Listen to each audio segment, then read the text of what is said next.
бүгін қонақта бик білесіңіз келсе, кімдер әлі яңа ғана келіп қосылды. Эльвира Хамматова, ең артистик жыршы деп айтырмын мен аны турыда, чөнки жырлап қана қоймай шулай бит ул өзінің артистизмын күрсәтә. Бездә эфирда да тыныч түгел хәзер. Төрле рубрикалар. Тыныч түгел хәзер. Төрле рубрикалар булып тора, аңа багышланган һәм чираттагысы аның Безгә бик кызык бит инде. Менә гомумән тамашачыга бик кызык. Концерттан инде кызыклы әйберләр булыр икән дип шулай бит.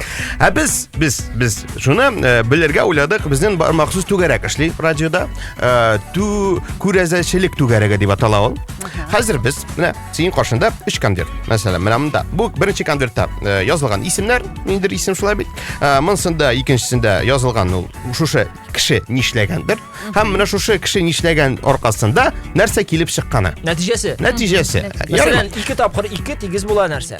Әйе. Хәзер без менә шушы рубриканы син белән уздырып алабыз. Бөтенебез бергә уйнабыз. Бик яратабыз без рубриканы. Һәм без башлыйбыз аны булай иттереп. Димәк, Эльвира Хамматова концертында дип китәбез. Ярыймы? Димәк, әйдә Ильяс, синнән башлыйбыз. Эльвира Хамматова концертында ал берәрсен. Аламыймы? Берне сөйләп алдым менә хәзер. Эльвира Хамматова концертында кем? Димәк, Эльвира Хамматова концертында игътибар. Айдар Галимов. Яраткан җырчы. Менә бит. Нишләгән Айдар Галимов? Мин Ильяс, Айдар Галимов нишләгән? Бисмиллаһир-рахманир-рахим. Сикрә биегән. Сикрә биегән. Әйе. Шуның аркасында нәрсә килеп чыккан? Хәзер менә моны алыйм. Әйдә ал әле. Һәм нәтиҗәдә халык чыгып киткән. Менә шулай. Куркып. Әйе. Нигәдер? Нигән бурылыш алды. Ниһаят дип әйтеп куйды. Ниһаят дип әйтеп куйды Салават. Шулай бит. Достар, димәк, әйдә, Ләйсән. Эльвира Хамматова концертында кем? Кем әле безнең монда? Хәния Фәрхи. Хәния Фәрхи. Нинди исемнәр? Йолдызлы состав. Нишләгән? Үч почмак саткан. Буфетта. Так, килгән һәр бер шуның кешегә нәтиҗәсендә нәрсә килеп чыккан? Уртадан гына Ләйсән нишләптер? Так.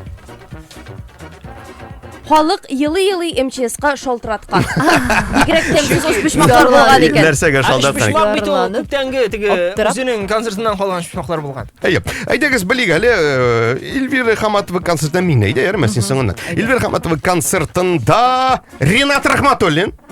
Узган ел катнашкан иде. Быел да килә. Узган ел катнашкач нәрсә булды? Дуэт булды.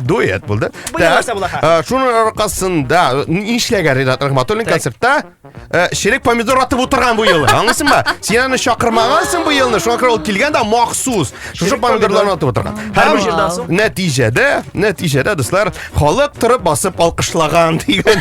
Кемне? Аны микән, мине микән? Белмим, кемгә булган.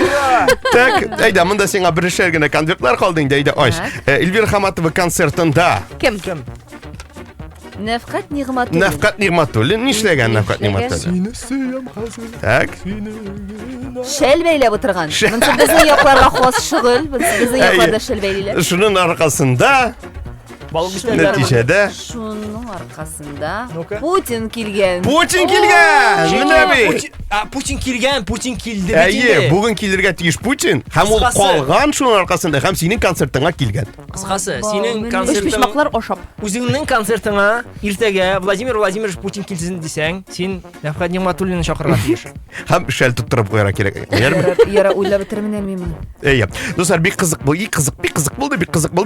Шундый кызыкларны күрәсегез килсә, рәхим итегез Эльвира Хамматова концертына 23 апрель көне, ягъни мәсәлән иртәгә Тинчурин театрына дуслар, сәгать кичкә 6-да. Бераз гына кызыктырыр өчен дуслар, әйдәгез әле Эльвираның бер матур җырын да тыңлап китик. Аның исеме Тамчылар дип атала. Яз кем?